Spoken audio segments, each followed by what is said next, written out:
My sister tried to reunite me with my ex for years, even ambushing me while I was pregnant. I cut ties for my family's safety. I began dating my brother's best buddy when I was 16. We dated until I graduated high school, and when he proposed, I turned him down. There was a lot of drama with my family urging me to reconsider, suggesting we could have a lengthy engagement or reunite later. My connection with my brother, then 36, was strained for a while, but the one with my sister, then 32, never recovered. She was sure that my ex was the best person for me, and it got terrible when she began dating my ex's brother. My siblings invited my ex everywhere, even to family gatherings. I remained silent because he was also their buddy, but things got out of hand when my sister insisted on us reconciling. She tried everything, from setting up blind dates to forcing us to share a room over the holidays. Regardless of the event, my ex was always invited. I eventually had enough and asked my parents to intervene. They were honest with my siblings and stopped inviting my ex so frequently. My sister, unlike my brother, did not back down. It all came to a head when I met my spouse on a semester abroad. He was from a different university, but the same country, and we simply clicked. It was beautiful, and we got engaged after a year together. Except for my sister, the rest of my family was pleased for me. She kept telling me that I was in the honeymoon phase and would grow out of it. Despite numerous confrontations where I warned her that if she did anything else I would cut her off totally, she persisted in her attempts to reunite me with my ex. My sister made me maid of honor for her wedding and planned for me to spend all of my time with the bridal party, which included my ex. She even set up one of her friends as my husband's date. We only learned this at the reception when the unfortunate girl attempted to make a pass at my husband. My sister said that was fine because we weren't married yet and could explore things with other people. I left the party. The next day, I told my parents and brother that while I wouldn't force them to pick sides, I would not speak to my sister again. If they attempted to mend our relationship, I would also cut off communication with them. My father and brother backed my decision, but my mother was upset and attempted to compromise. She stopped after 2 attempts. I have not spoken to my sister in 6 years. She's tried everything, from gifts to tantrums, but I refuse to participate. At family gatherings, I pretend she doesn't exist. Initially, she made sarcastic remarks or attempted to generate drama, but since no one supported her, she gave up. She had a meltdown when she realized she had been invited to my wedding but would not be participating in any preparation. My brother has expressed regret for putting up with her antics for so long, and his relationship with my ex has deteriorated. They still talk, but they're not as close as before. My mother's birthday was a few weeks ago, and I finally confirmed that we are expecting our first child. This is not the first grandchild, but it is the first granddaughter. Everyone was delighted except my sister. My mother noticed her reaction and invited me around for tea a few days later. My instincts told me not to go, but I wanted to be positive. The first thing I saw when I arrived was my sister's car. Upon entering, I noticed my sister, her husband, my ex, and my ex's mother. They had planned an intervention, accusing me of using a childish tactic to ignore my sister for too long. My ex tried to defend his previous behaviors by calling them romantic, but his mother claimed I was hurting my sister, who only wanted the best for me.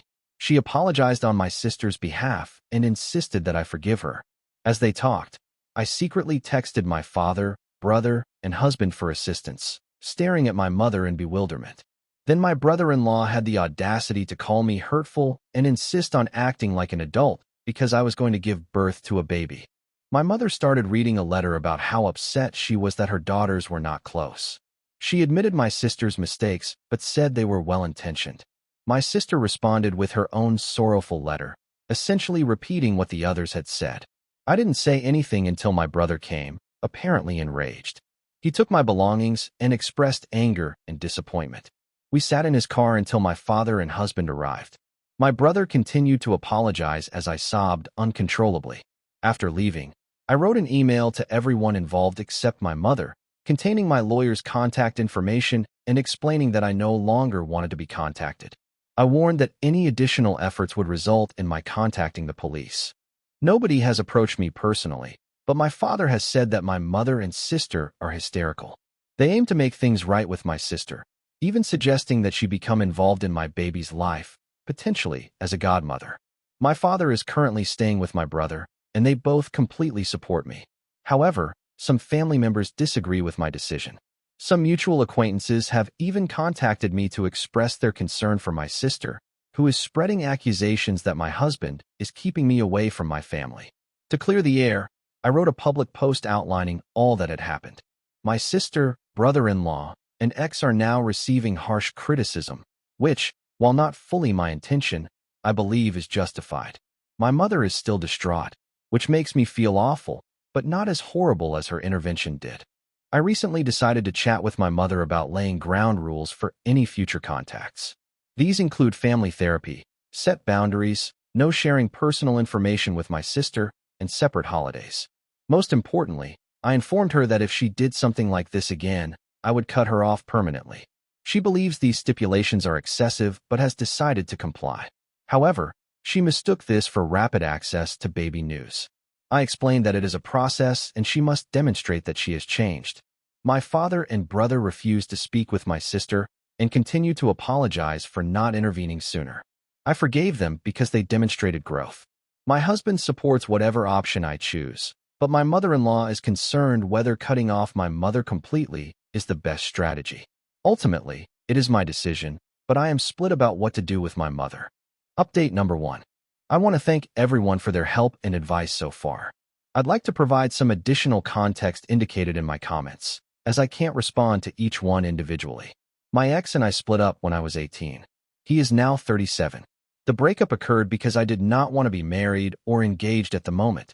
My sister's desire for me to reunite with him derives from her fixation on the idea of us marrying brothers and being best friends.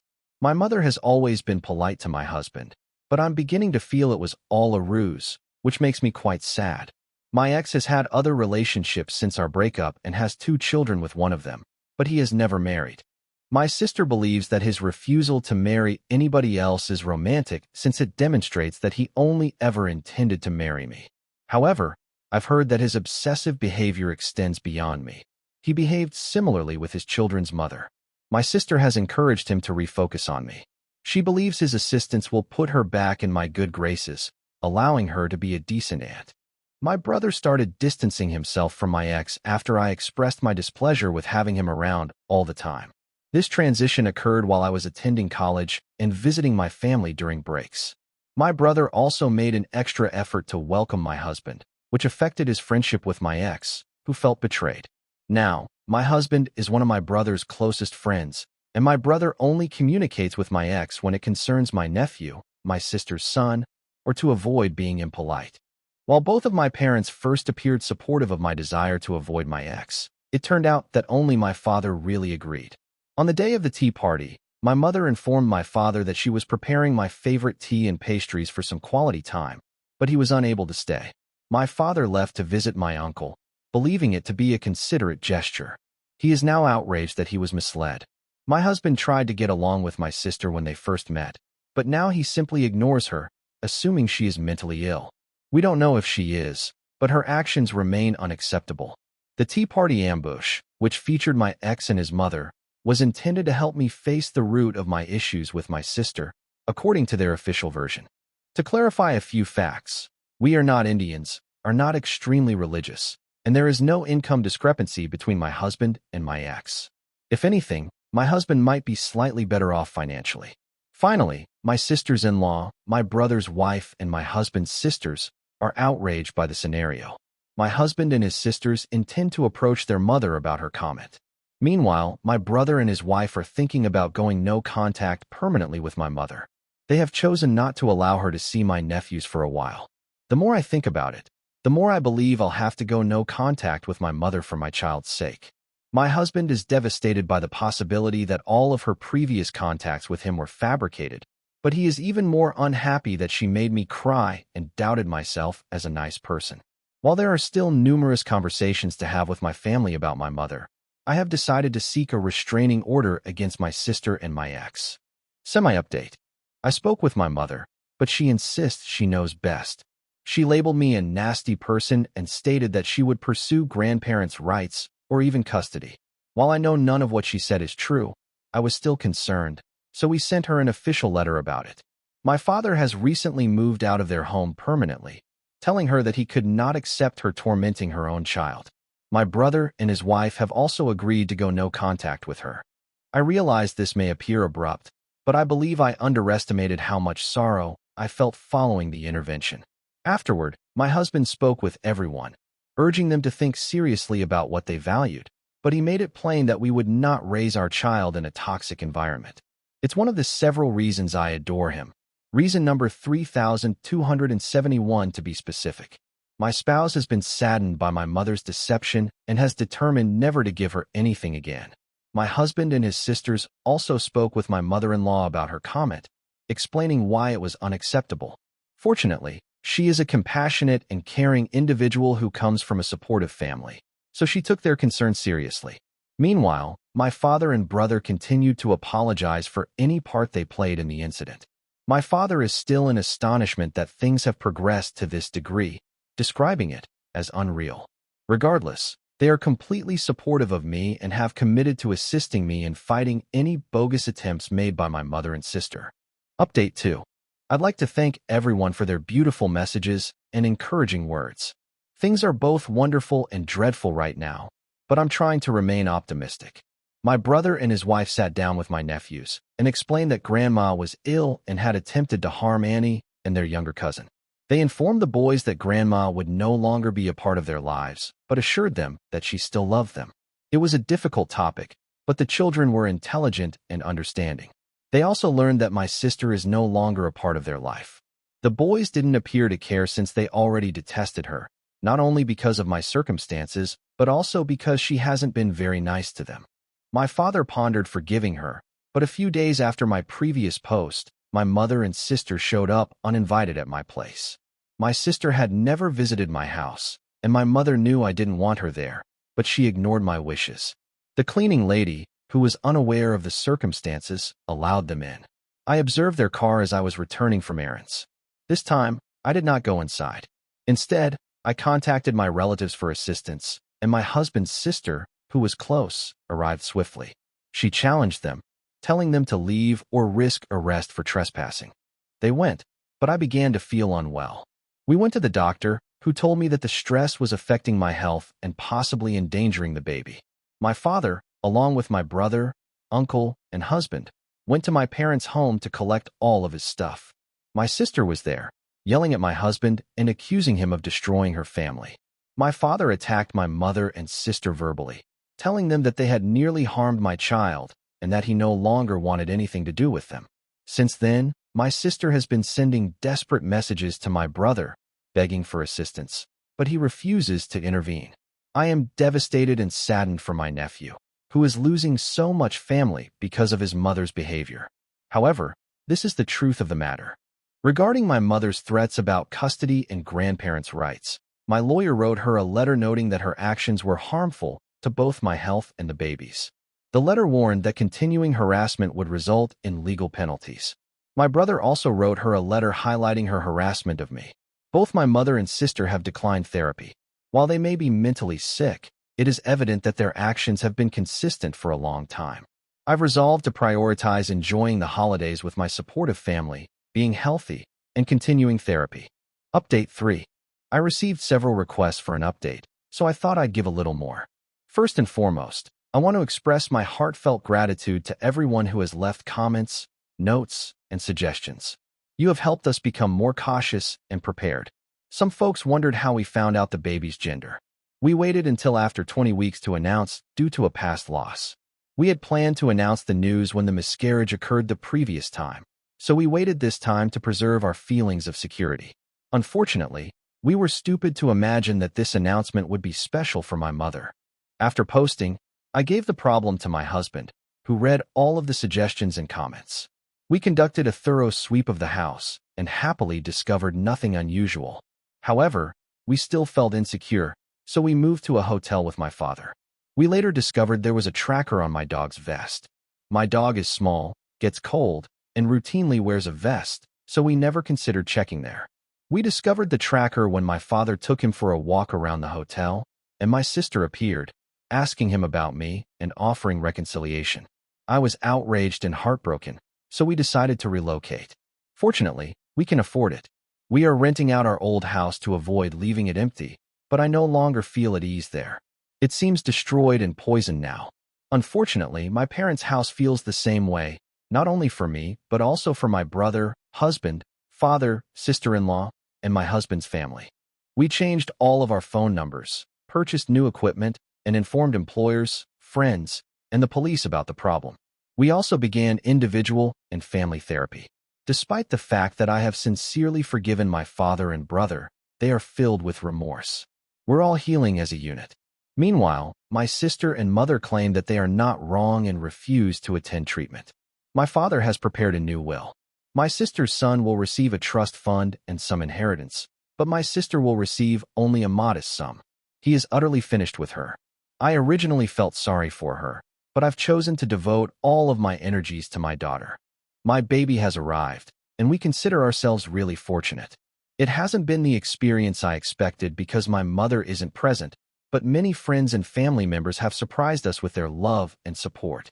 Toward the conclusion of the pregnancy, we got so careful that we tested people we didn't know by telling them I was going into labor. This approach worked, and we figured out who was still leaking information to my mother and sister. We cut them off right away, and the remainder understood once we explained our reasoning. My ex, who my friends now refer to as Bates, began spreading false information that the kid was his, claiming we were having an affair due to my undying love for him. Fortunately, nobody believed him. My husband phoned Bates's job, outlining the situation. Long story short, Bates was suspended pending an internal review. I am almost certain he will be dismissed, as his boss has requested additional information and has apologized profusely. My mother has tried to find us, but everyone who knows where we are has stopped communicating with her. My father's lawyer issued her a letter informing her that due to her instability, any communication would henceforth be handled through legal channels. I've recently been living with just my husband and my father because I felt horrible about him being alone. He insists that he will be all right and that none of this is my fault, but I still feel terrible for him. He has been an excellent babysitter, feeding, and diaper changer. My nephews are still as affectionate as ever, and my father even got to see my sister's son. This occurred because my sister began making threatening videos, claiming she would harm herself if my husband did not stop alienating her family. My father emailed her, offering to see her son, but warned that if her threats persisted, he would contact the police. Fortunately, this appears to have stopped the behavior. Finally, someone claimed that I gave Bates false hope. This could not be further from the truth. I spent years feeling uneasy, hoping he would move on. After speaking up and meeting my husband, I spent a lot of time fighting with my sister over this topic. I had a really long engagement, so I married after my sister. I still love my mother and sister, but I've chosen a healthier lifestyle for myself and my family over love. During this journey, I've learned incredible loyalty, love, and compassion from those around me. Strangely, I feel fortunate that everything exploded since it revealed who actually supported me. Update 4. We formally moved into our new home, with my father moving into the guest house. After numerous discussions, both within and outside of treatment, we agreed it was best for him to remain with us while preserving our separate places. We're still renting out the old house, and we'll determine what to do with it later. My father now sees all of his grandchildren together around 3 times per week. However, he must meet my sister's child separately since she would not allow him to take her son unless she knows where he lives. While this may appear to be a fair concern considering her unstable behavior, we do not want her anywhere near our new house.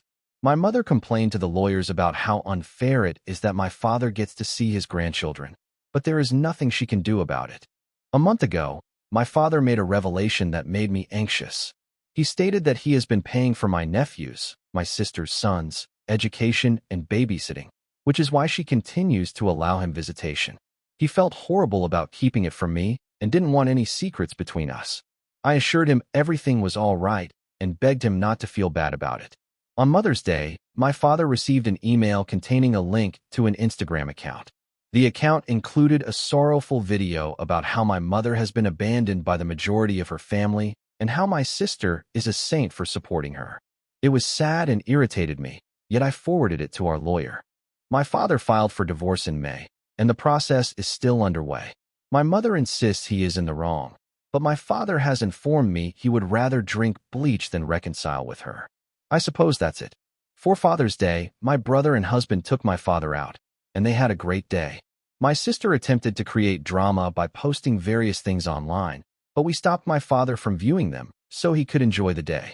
They also took the kids camping, which involved booking a hotel suite, pitching a tent in the middle for the elder kids, and setting up a little teepee for the newborn.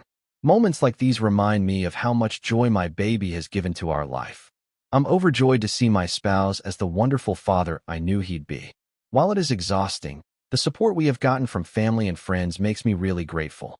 My sisters-in-law and I now use a calendar to organize activities for the children, ensuring that they are age-appropriate and fun for them. We have also made it obvious to the children that they do not have to spend time with someone they dislike, and that their feelings are important.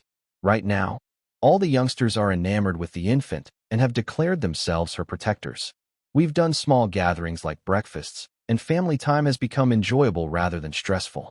Without my sister present, the atmosphere is much lighter. I know it's horrible to say, but she constantly appeared to drain the positivity from the room. My mother-in-law also enjoys spending time with the baby and typically stays in the guest room once a week. She has been really respectful, constantly asking gently and making it obvious that she does not want to overstep or take the infant for sleepovers. I feel heard and valued by her. Despite this, I've broken down at times because I mourn my mother, the mother I believed I had, not the one who warned me I'd be a bad mother and a cruel woman. My therapist reminds me that this is a marathon, not a sprint, and urges me to focus on the good. Speaking of positives, Bates got fired from his job. Not only that, but his reputation in his sector has been entirely destroyed on a nuclear scale. His brother, on the other hand, was unaffected because his industry does not place a high value on reputation, and as far as I know, he is still employed. Bates sent me a 12-page, double-sided, single-spaced letter about how sad he is that I am denying him what's his, and how my husband feels so threatened by him that he had to kill him professionally since he couldn't demolish anything else. I didn't read the letter myself. My lawyer provided a synopsis of its apparent contents.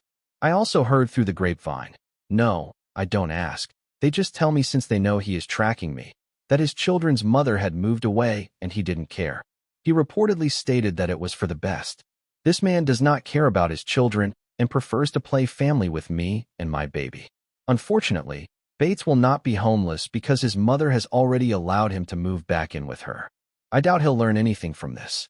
Not the most flashy of updates, but it is what it is. Oh, and my spouse burned or donated every single object given to him by my mother or parents, with my father's permission. He claims life is too short to allow her any space, even in memories. Hi Reddit. I haven't seen you in a long time. I have a few updates for you. First, I'd like to thank everyone for their remarks and letters. Every time I come into this account, I am greeted with largely pleasant sentiments, which I appreciate greatly. For those looking for updates, the majority of them are good. So let's get started. My parents are now divorced. Following numerous disputes and tantrums by my mother, she maintained the house and received a lump sum settlement. But that's all. My dad is like a new guy, and we are all overjoyed for him. A little throwback. Despite the drama, we did not fire our cleaning lady. She has been assisting my husband's family for decades, and I was quite concerned about her being out of work due to my wild family. My father spoke with her, telling her she was on paid vacation until we had a new house, and asking her to wait for us if she wanted.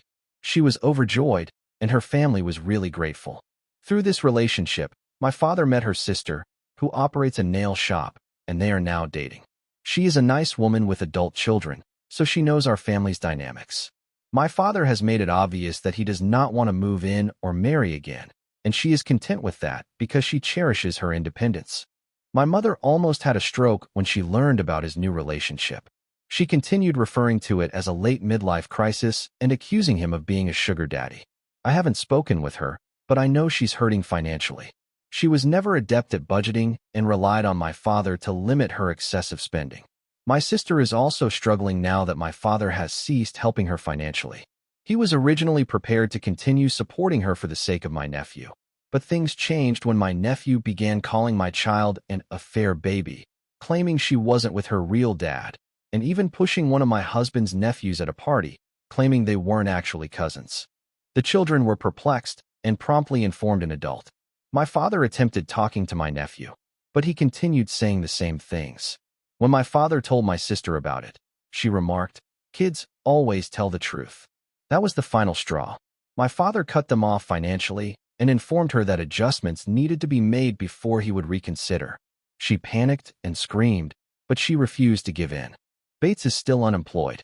Ironically, his employment involved vulnerable women and stalking, so he was sacked. The organization did not want the scandal to harm them, so they fired him. Bates has sent me 2 more handwritten, rambling letters, but because he only has my lawyer's address, they will be read, filed, and dealt with by my lawyer. My lawyer is a champion. A surprising thing occurred in the supermarket. A random woman approached me and inquired whether my baby was Bates's child. I was speechless.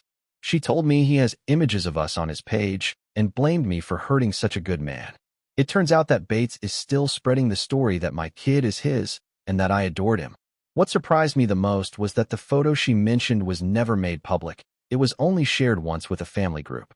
My husband and I immediately felt there was a rat in the family. After further inquiry, we discovered that my dad's 2 sisters were giving information to my mother. My father was terribly saddened, but he had no concerns about cutting them off. My brother and his family are doing well. We've spent family vacations together, and they've also stopped communicating with my mother and sister. My sister-in-law acknowledged she was never a fan of our mother, but she kept the peace for the family. My mother-in-law remains amazing. She is thrilled to get overnight babysitting privileges. She occasionally gathers all of her grandchildren under one roof, which they like. She even had to make her social media accounts private because my mother was stalking her, which she handled beautifully. My hubby continues to be my rock. We're thinking about having another baby or adopting. It is an honor to have these chats, and I am glad every day for the support system we have. I still miss my mother, the one I thought I had. I sometimes cry when I think about the milestones I can't share with her anymore. But at the end of the day, she is not a decent person, and my family's safety comes first. This Father's Day, my husband and father went camping. It went smoothly, with the exception of a few mosquito bites and sunburns. Life is improving, and I'm determined to focus on the good.